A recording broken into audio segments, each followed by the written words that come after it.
Ia talia ma le whaamawalalo le upu o te toina. O lea e mawhai ai o na whaolaina o tau wanganga. E ola le nganga o e whaolainga lo wanganga. Pe a whai alu aku le upu lea. E ke kalia ma le whaamawalalo. A whonga le me whai a vele longa o langa i kaimiri ngei le sabalinga ma le atua.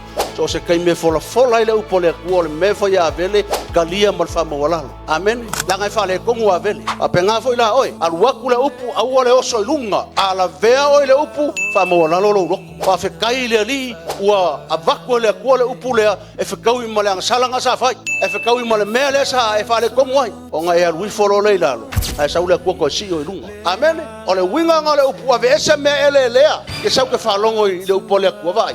E kei loa e oe mea ele lea o lau o langa. Kei loa e oe mea ngasa whale kongu. Pai maila ia. A ve ese a e kalia ma le whamawalalo le upu ua fola ina pa ua tuto ina. Amen. Pa maungia mai e perfecto i se il mkau pe lima su lima ele alu fua le upu. Vele alu kufua le upu le akua. E whaapea fo i la upu. E alu atu ai lo ngutu. E le fo i mai fua i a te ao. Taufi. Whapea fo i la upu. E mai a kopo. Luas furkasil fo i upu.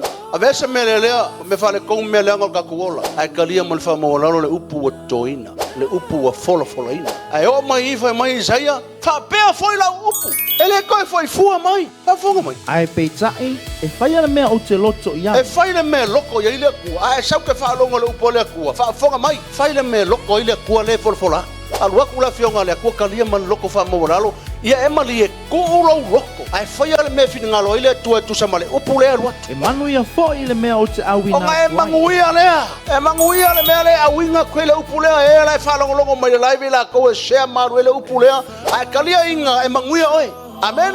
It will not return to me empty or void. That's what the Bible is saying. E sau markali al kangaka. E sau kali al kangaka. Kangaka whamawala. Lo markaka poko. Kaka poko e kalia mal whamawala. O mai lo lai. O na manuia lea. E manguia le mea vela ngau.